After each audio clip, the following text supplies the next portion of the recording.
What does 90 days of starvation do to a person? Two men are pulled from a drifting boat in the South Pacific. They are so thin, so far gone. Their rescuers will later say they didn't look like sailors anymore. And as the crew tries to lift them to safety, neither man will let go of the bones in his hands.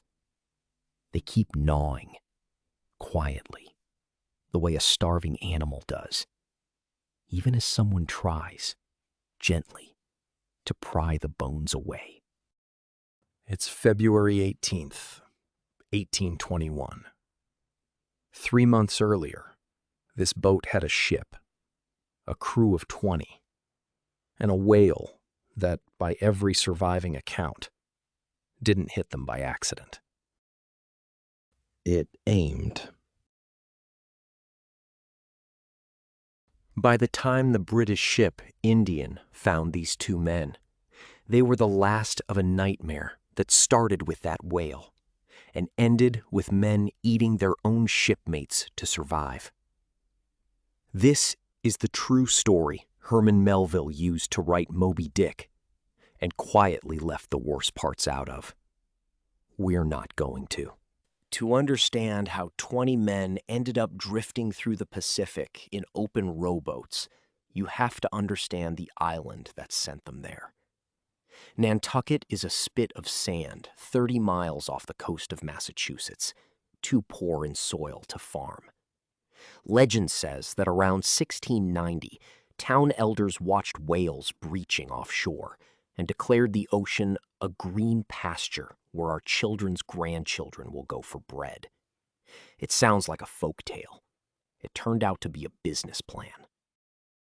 By the early 1800s, Nantucket ran on whale oil the way other towns ran on wheat. It lit lamps across 2 continents before anyone had heard of kerosene, and a single good voyage could make a family rich for a generation. The men who ran this economy were mostly Quakers, plain, religious, and responsible as a community for one of the most violent industries on earth. Melville himself later marveled at the contradiction, that these sea hermits had overrun and conquered the watery world like so many Alexanders. One of the ships built for that conquest was the Essex, 88 feet long, launched in 1799, 20 years old by 1819, with 6 profitable voyages behind her. Sailors considered her lucky. In this industry, that mattered. Her new captain was 29-year-old George Pollard, Jr., a Nantucket native who had worked his way up through this same ship, second mate on one voyage, first mate on the next, before finally getting command of his own. His first mate was Owen Chase, only 21, ambitious and already known among the crew for taking his work more seriously than most men twice his age. Second mate Matthew Joy, 26, had a weaker constitution than either of them, something that would matter more than anyone realized when they signed him on. And in the crew, at just 14 years old, was a cabin boy named Thomas Nickerson, the youngest man aboard, and the one whose account of what happened would end up buried for over half a century. 4 of these men would be dead within 90 days of each other. None of them had any way of knowing it yet. 21 men signed on to the Essex for what was expected to be a 2.5-year voyage around Cape Horn into the deep Pacific, hunting sperm whales for their oil. Only 9 were Nantucketers. 12 were not, men from off-island, several black, drawn to whaling because it was one of the only trades in early 19th century America that would take them on close to equal terms and pay them close to equal wages. The job itself was almost nothing like the picture most people carry around in their heads. A sighting might mean hours of waiting, followed by minutes of pure chaos. 5 men to a whaleboat, rowing hard toward an animal that could weigh 60 tons, close enough for the boat steerer to drive a hand harpoon into its flank. If the strike held, the whale didn't just swim away, it ran, dragging the boat behind it at speeds no team of rowers could ever match, in what the crews themselves called a Nantucket sleigh ride. Sometimes that ride lasted minutes. Sometimes it dragged a boat miles from the ship, out of sight of everyone, with no guarantee of finding their way back before dark. Killing the animal was only step one. Towing 60 tons of dead whale back to the ship, then flensing it, boiling its blubber down into oil on an open fire built on the ship's own deck, that could take another full day and night of work, in a stink that soaked into a man's skin and clothes for weeks. This was the job Pollard's crew had already been doing for over a year by the time they reached the offshore grounds. None of it had prepared them for what November 20th, 1820, actually was. On August 12th, 1819, the Essex left Nantucket Harbor. Nobody on the dock that day had any reason to think this voyage would be different from the 6 before it. They were wrong within the first week. A few days into the Atlantic crossing, a sudden squall caught the Essex broadside in the Gulf Stream and knocked her almost onto her side. She nearly went down before the voyage had properly started. 2 whaleboats were smashed and lost, a third damaged, the top gallant sail torn away. Pollard's first instinct was to turn back to Nantucket for repairs, a sensible, cautious call from a new captain. Chase and Joy talked him out of it. They could patch what was broken at their next stop, they argued, and a young captain limping home in his first week would face a very different kind of damage to his reputation. Pollard listened to his officers. It would not be the last time. They bought a replacement whaleboat at the Cape Verde Islands and pressed on around the tip of South America into the vast hunting grounds of the Pacific. Months of routine and long stretches of empty ocean, punctuated by the occasional kill. By the time they'd worked the coastal waters off Chile and Peru for the better part of a year, they had over 450 barrels of whale oil in the hold. Good progress, but not yet a full ship. In May 1820, another Nantucket captain told them about newly discovered hunting grounds far out in the open Pacific, over 1,000 miles offshore. Pollard decided to chase them. Before making that long crossing, the Essex needed to restock. In September 1820, at a Peruvian port, one crewman, Henry DeWitt, quietly slipped off the ship and never came back. Desertion wasn't unheard of on a 2-year voyage, but it left the Essex with exactly 20 men, enough to fully crew 3 whaleboats, with almost nobody left over to run the ship itself while they were out hunting. Every man now mattered more than before. To provision for the long haul into open water, the Essex sailed for the Galapagos Islands, then barely known outside whaling circles. There, the crew did something that sounds almost unbelievable today. They captured roughly 300 giant tortoises, some weighing hundreds of pounds, and stacked them alive in the hold and on deck. The animals could reportedly survive for the better part of a year without food or water, which made them, in effect, a walking, breathing food supply that wouldn't spoil. It would turn out to be one of the only decisions on this voyage that actually saved lives. What could possibly go wrong before the whale even showed up? They burned an island to the ground.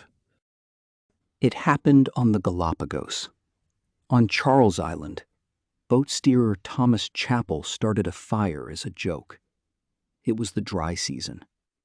The fire got away from him fast, and the men had to run through open flame to escape it. By the time they made it back to the Essex, most of the island was burning. Pollard swore vengeance on whoever had started it.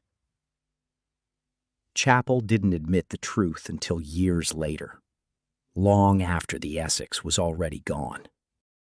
Sailors returning to the island afterward found nothing but blackened rock, with no trees, shrubs, or grass left standing.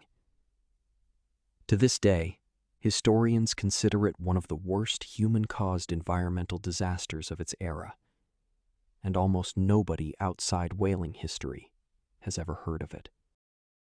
The Essex sailed on, carrying 300 tortoises and a crew who had just burned an island to the ground, toward hunting grounds 1,000 miles out in open water. They had no way of knowing that what was waiting for them out there wasn't a whale they would hunt. It was one that would hunt them back. For most of November, the offshore grounds gave the Essex almost nothing. Whales were scarce, and the crew was growing restless after weeks of empty horizon. On November 16th, they finally found one.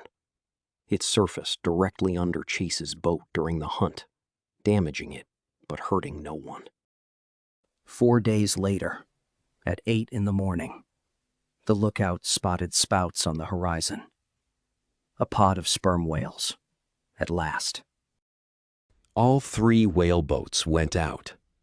On the leeward side, Chase's boat harpooned a whale, but a strike from its tail tore open a seam in the hull, forcing Chase to cut the line and row back to the Essex for repairs.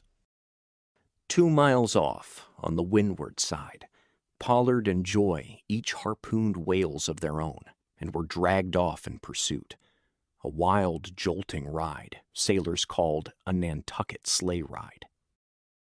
That left Chase alone on the mother ship, working to patch the damaged boat, with only a handful of men aboard.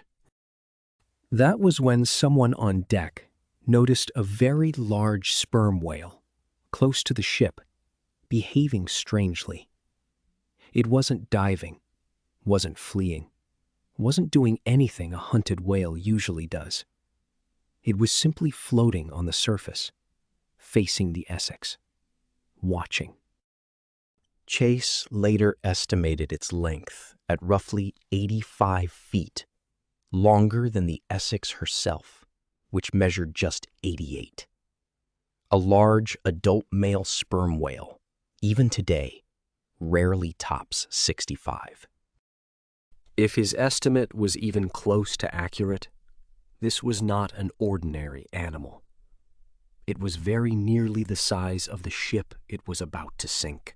For a few seconds, nothing happened. Then the whale began to move, not diving away, but swimming directly at the ship, gathering speed with each shallow dive. It struck the bow. The whole ship shuddered and rocked.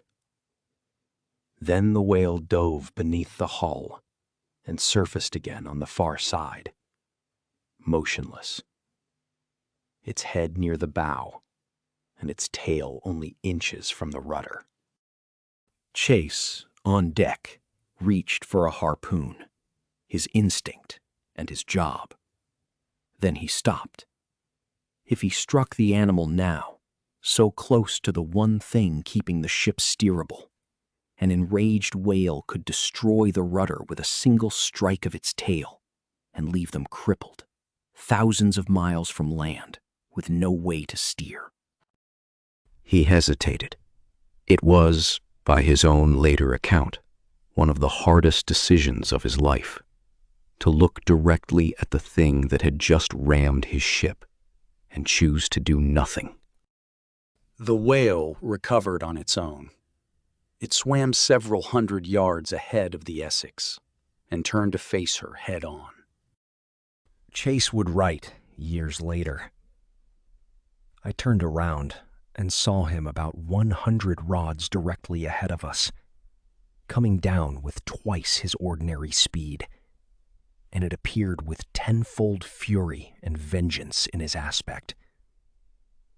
The surf flew in all directions about him, and his course towards us was marked by a white foam of a rod in width, which he made with the continual violent thrashing of his tail. His head was about half out of the water, and in that way he came upon us, and again struck the ship. The second strike hit the bow directly and drove the ship backward through the water. Timbers that had survived storms, ice, and 35 years of Atlantic crossings simply gave way. The whale pulled its head free of the wreckage and swam off.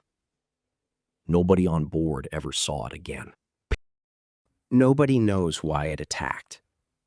Nathaniel Philbrick, whose research remains the deepest account of what happened, has suggested two possibilities: that the whale may have been struck by accident during the earlier chase and reacted out of pain, or that the sound of Chase's hammer, repairing the damaged boat on deck, may have carried through the water and resembled the low-frequency sounds male sperm whales use to communicate with each other.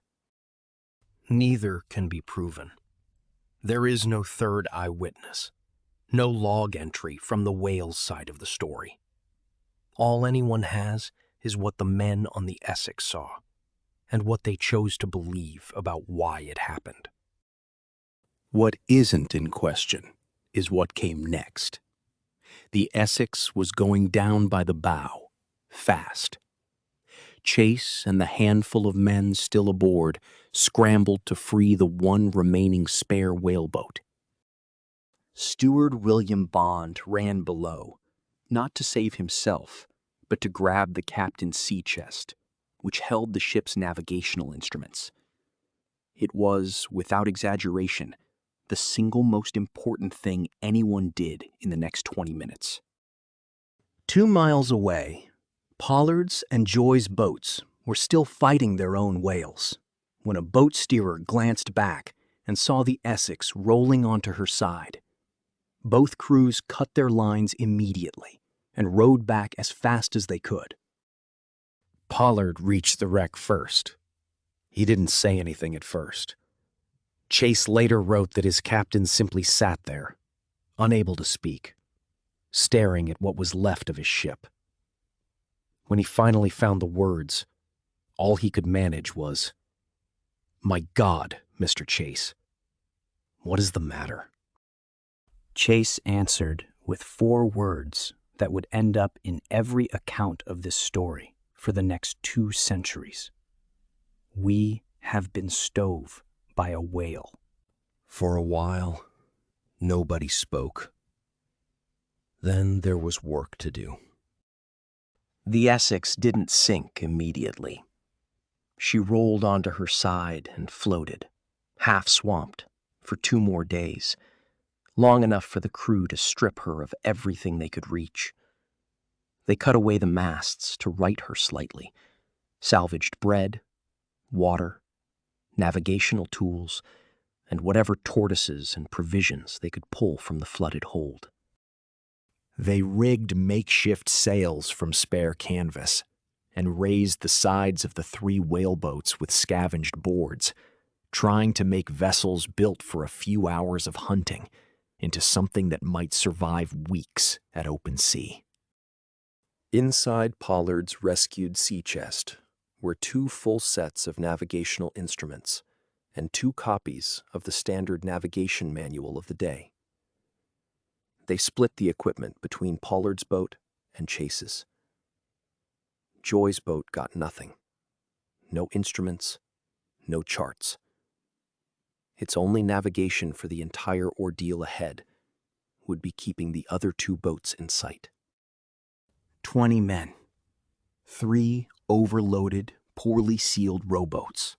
never designed for open ocean voyages. 2,000 nautical miles of empty Pacific between them and the nearest reliable help. Roughly the distance from New York to Los Angeles. To be covered with nothing but oar and sail. And one decision left to make that would determine who lived and who didn't. The math should have been simple. The nearest land was the Marquesas Islands, roughly 1,200 miles to the west. A straight run, with the wind and current both pushing them there. Pollard wanted to go. Then he hesitated. He'd heard, secondhand, that the islands out that way might be home to cannibals. Chase and Joy pushed back, not because they doubted the risk, but because they thought it might be worse further west, at the Society Islands. Instead, they proposed something that sounds almost insane in hindsight. Sail south for roughly 1,500 miles, against the wind and against the current, hoping to pick up a shift in the trade winds that would eventually carry them to the coast of South America. It was a much longer, much harder route, sailing directly into the weather instead of with it, built entirely on a fear that turned out to be unfounded.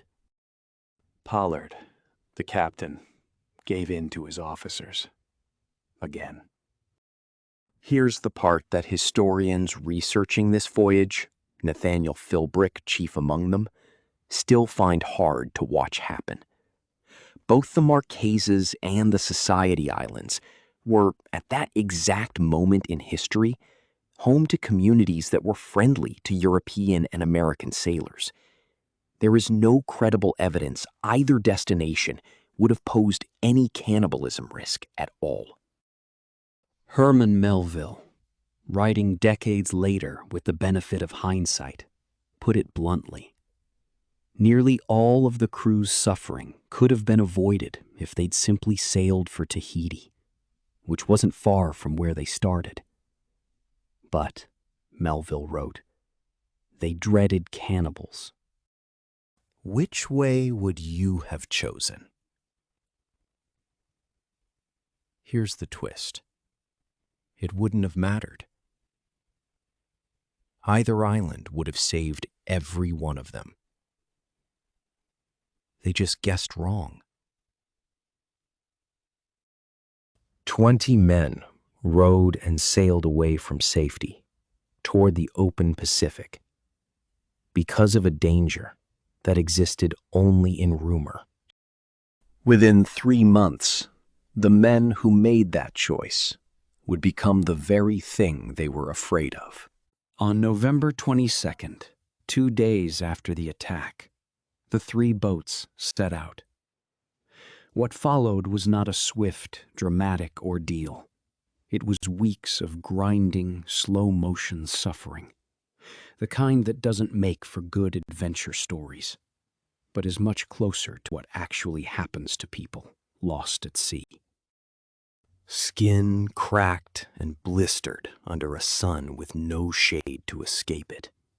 Lips split from thirst long before real hunger set in.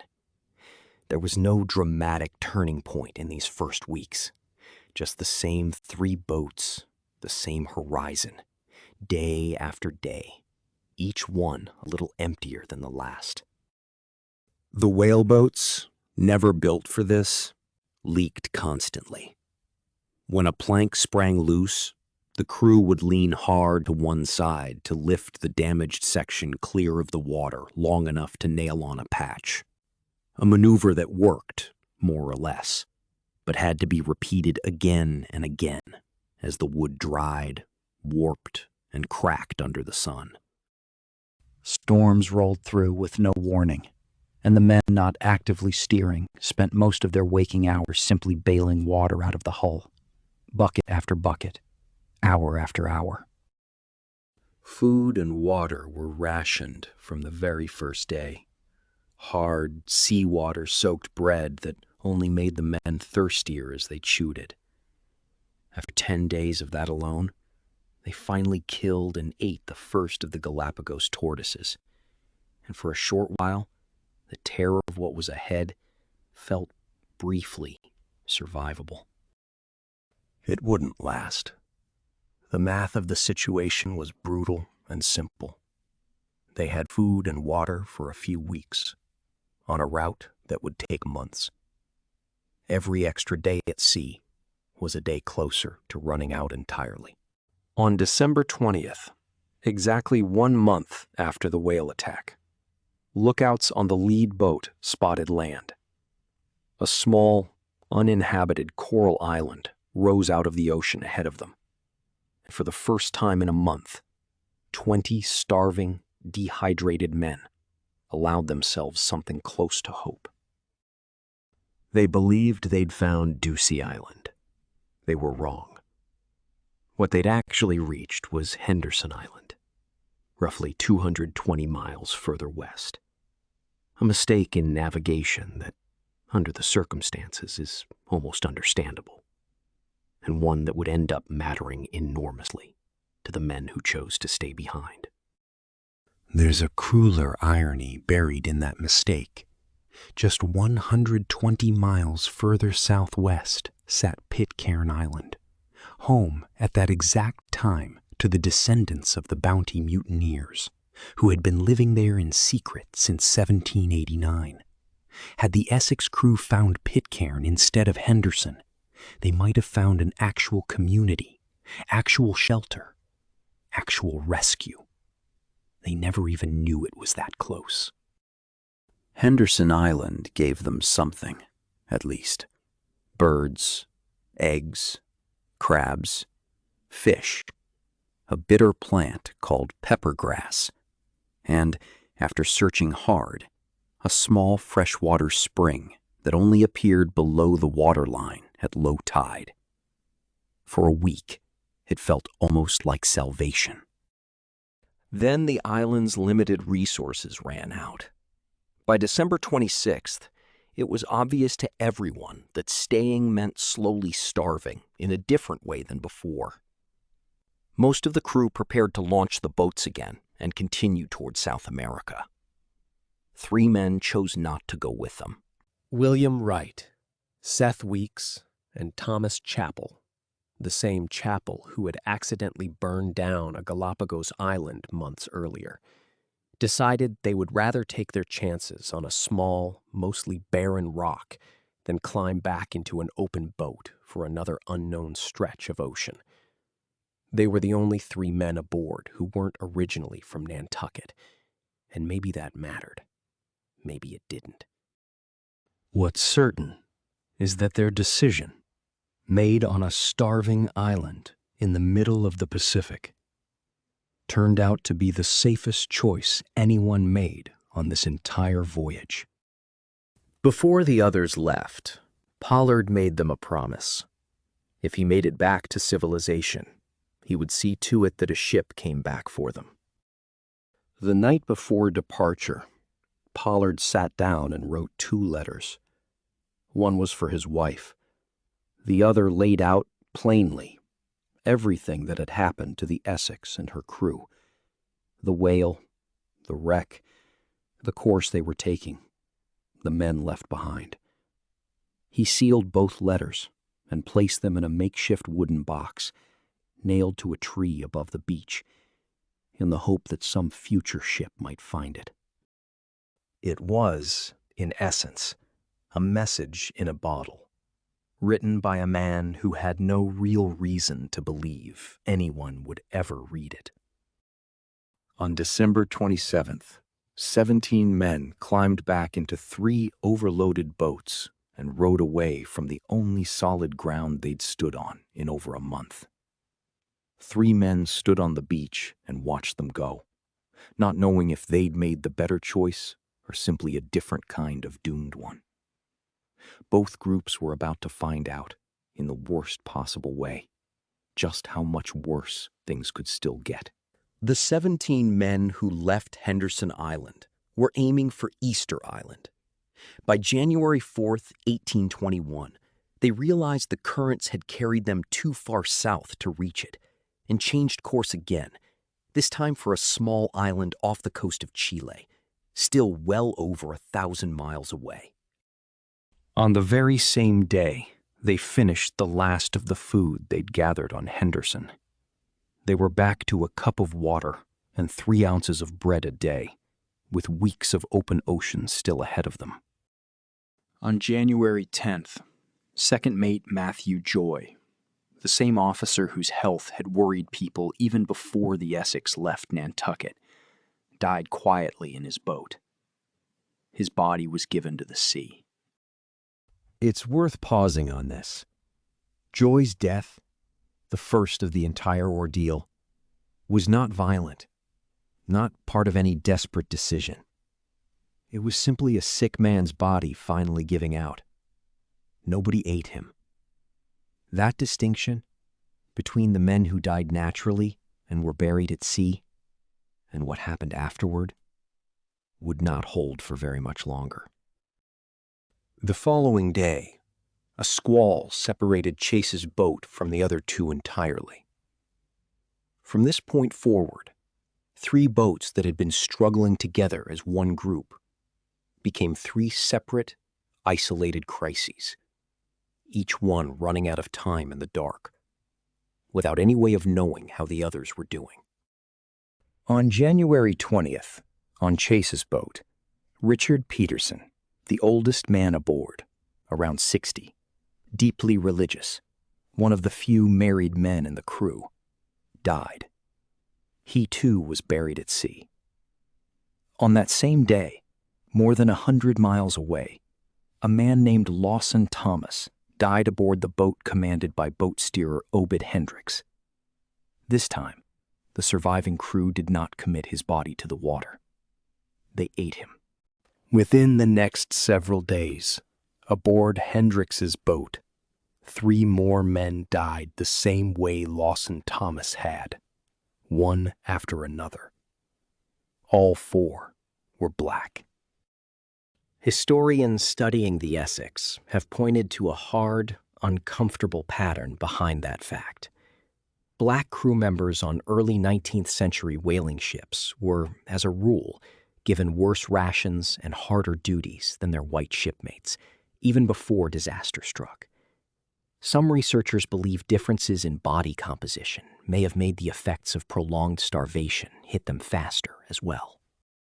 Nobody on that boat set out to target these 4 men specifically, but the conditions that shaped who died first were never equal to begin with, long before the whale ever appeared. On the night of January 29th, Pollard's and Hendricks's boats, which had stayed together up to this point, lost sight of each other in the dark. Hendricks's boat had no navigational instruments of any kind. Its only method of staying oriented had always been keeping the other boats in view. Now, it had neither. Obed Hendricks and the 2 men left with him, William Bond, the same steward who had saved the navigation charts from the sinking Essex, and Joseph West, were never seen again by anyone who lived to tell about it. Months later, a whaleboat washed ashore on Ducie Island. Inside were 4 skeletons. Nobody has ever confirmed it was Hendricks's boat. Nobody has ever proven it wasn't. By early February, Pollard's boat, now down to just a handful of men, had run out of food entirely. There was nothing left to salvage, nothing left to ration, and no one left who hadn't already watched shipmates die around them for weeks. On February 6th, the men aboard did something that has haunted every retelling of this story since. They agreed, together, to draw lots. Whoever drew the marked paper would be shot, so that the rest could live on what remained of him. It wasn't a decision made in a frenzy. By every surviving account, it was calm, almost procedural. Men who had run out of any other option, choosing the one method that felt, to them, less like murder than starvation would have been. The lot fell to Owen Coffin. He was 16 years old. He was also Captain Pollard's first cousin, a young relative Pollard had personally brought aboard and had promised, before they ever left Nantucket, to look after. By every account that survives, Pollard tried to stop it. He reportedly offered to take Coffin's place himself. Coffin refused. He is said to have told his captain, calmly, that the lot was fair and he would not go back on it. Charles Ramsdell, another young Nantucketer, barely older than Coffin, drew the second lot, the one that decided who would carry out the sentence. There is no surviving record of what was said in the boat in the minutes between that draw and the shot. Only that it happened, and that afterward, no one aboard ever fully explained it in writing again. Not Pollard, not Ramsdell, not anyone who lived to be asked. Some silences in this story are as loud as anything Chase ever put into words. Ramsdale fired the shot. 5 days later, Barzillai Ray died of natural causes aboard the same boat. He, too, was eaten by the two men who remained, Pollard and Ramsdell.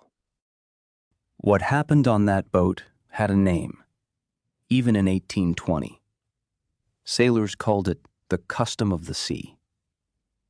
An unwritten, unofficial understanding that if a ship's company was starving to death with no other option, drawing lots to select one man to die so the rest could live was a lesser evil than letting everyone die together, or descending into chaos and killing without any agreement at all.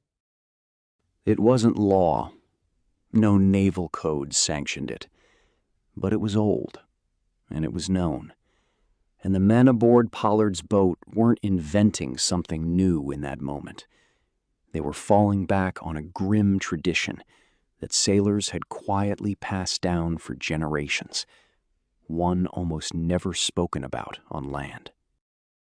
It would outlive the Essex by more than 60 years.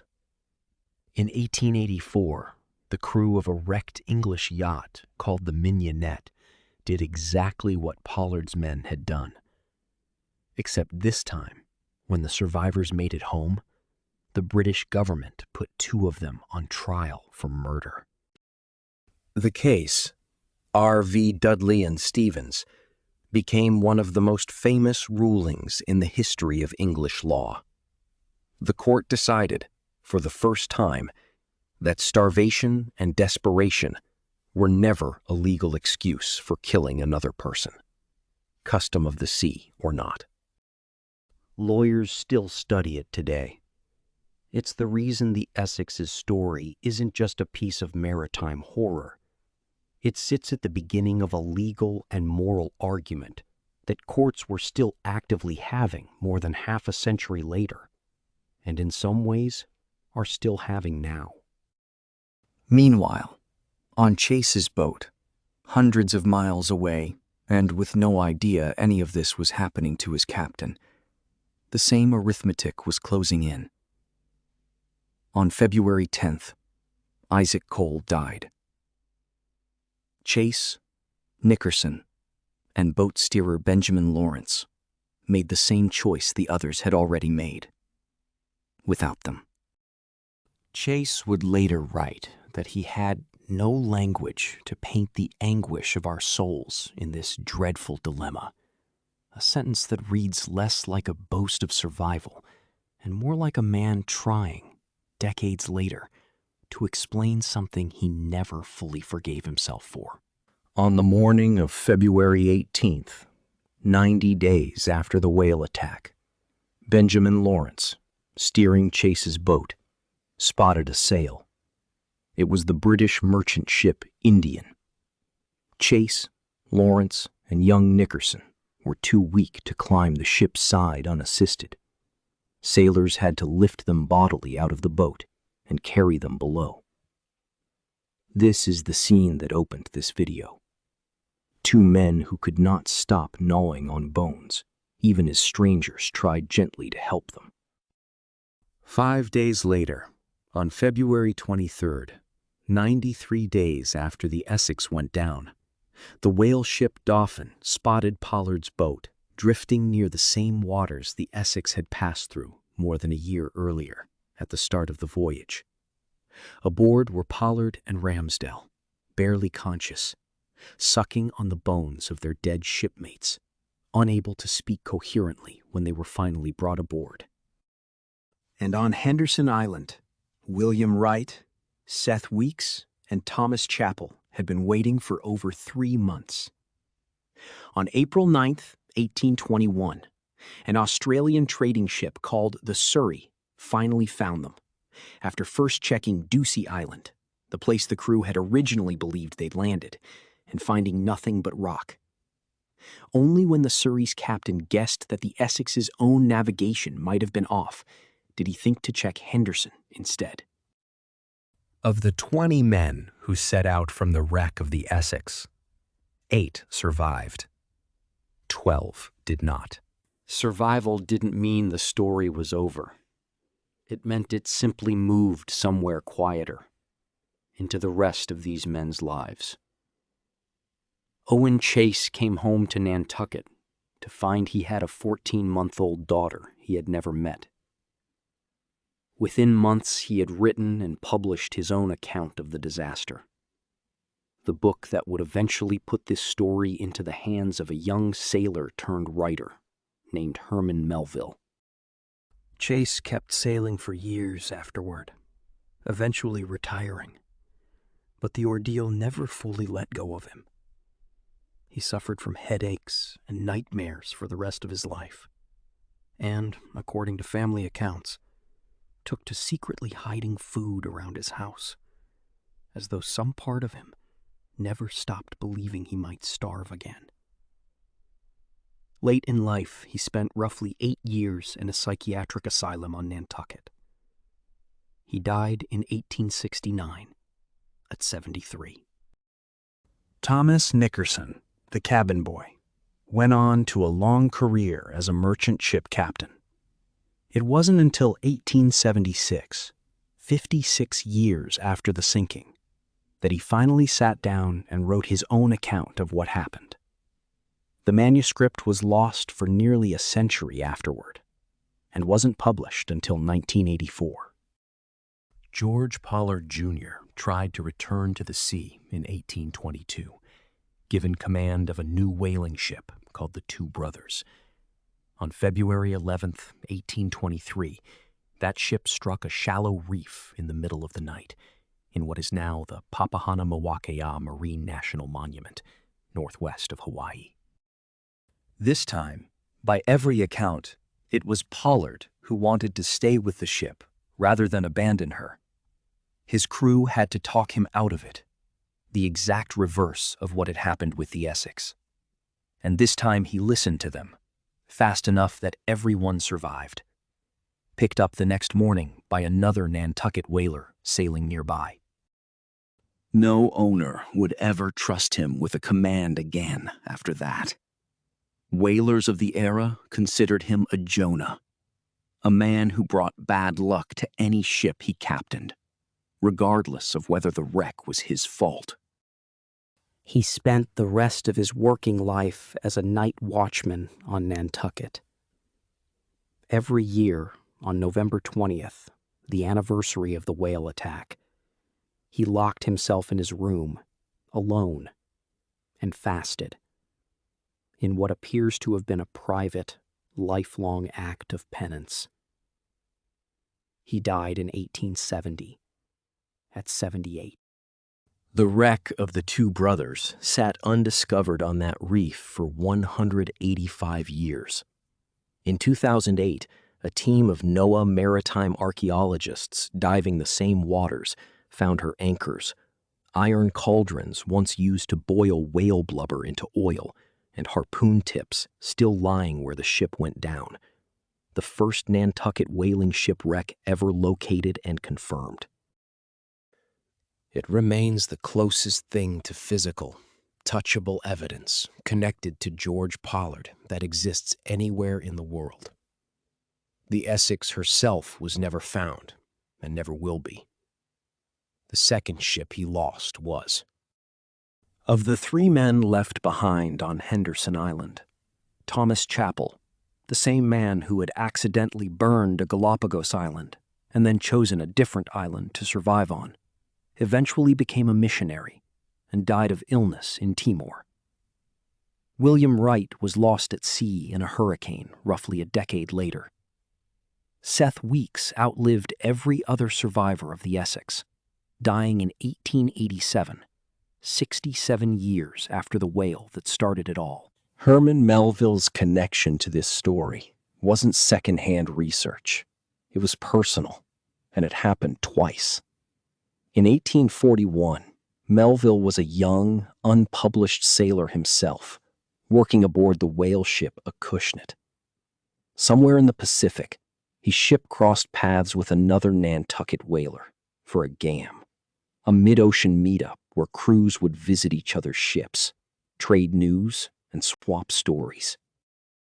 Among the men Melville met that day was William Henry Chase, son of Owen Chase, the same first mate who had once refused to harpoon a motionless whale beside the wreckage of the Essex. William had a copy of his father's book on board. He lent it to Melville. By Melville's own account, reading it at sea, on an actual whaling voyage of his own, left him producing a vivid and lasting impression. A decade later, in July 1852, a year after Moby-Dick was published, Melville traveled to Nantucket for the first and only time in his life. While he was there, he met George Pollard Jr. in person. By then, Pollard was an aging night watchman, not a captain, and largely forgotten outside the island. Melville later wrote, simply, that he exchanged some words with him. He never described what was said, but something about that brief conversation stayed with him. Years afterward, he wrote a long poem partly inspired by Pollard, describing him not as a villain, not as a monster, but as the most worthy of all who survived. Melville had the real ending sitting across from him in a Nantucket house sometime around 1852. He chose not to write it. Moby-Dick borrows the size of the whale, the deliberate, almost intelligent nature of the attack, the horror of a hunted animal turning around to become the hunter, and then ends with a shipwreck before any of what came next. The real story didn't have that luxury. 200 years later, the wreck of the Essex itself has never been found. She went down in open ocean, far from any coast, and nothing of her remains to dive to. No hull to explore, no artifacts to recover. The only physical object connected to the disaster that still survives today is a short length of twine, twisted by hand by boat steerer Benjamin Lawrence during the 90 days he spent adrift in the same boat as Chase and Nickerson, something to occupy his hands in the middle of all of it. It's on display at the Nantucket Historical Association today. That's all that's left, physically, of the Essex. Something one of the survivors made with his own hands in the middle of the ordeal that killed 12 of his shipmates. The whale that attacked the Essex was never identified, never hunted down, never explained. It appeared once, did exactly enough damage to change 20 men's lives forever, and vanished back into an ocean that has never given up a single further trace of it. Nobody, then or now, has ever been able to say exactly why it did what it did. But maybe the whale was never really the part of this story worth dwelling on. What's left of the Essex, in the end, isn't a wreck you can visit. And it isn't really a mystery about an animal. It's a decision, made twice by the same man, to listen to people he trusted over his own better judgment. Once about turning back for repairs, once about which direction meant survival. It's a man who spent the rest of his life as a night watchman, and who every November 20th, for almost 50 years, locked his door, sat alone, and didn't eat. Not because anyone made him, but because some part of him never once forgave himself. So, what do you think actually happened out there in November 1820? Accident? Memory? Or something closer to intent? Put your theory in the comments. 200 years later, you'd be in good company guessing.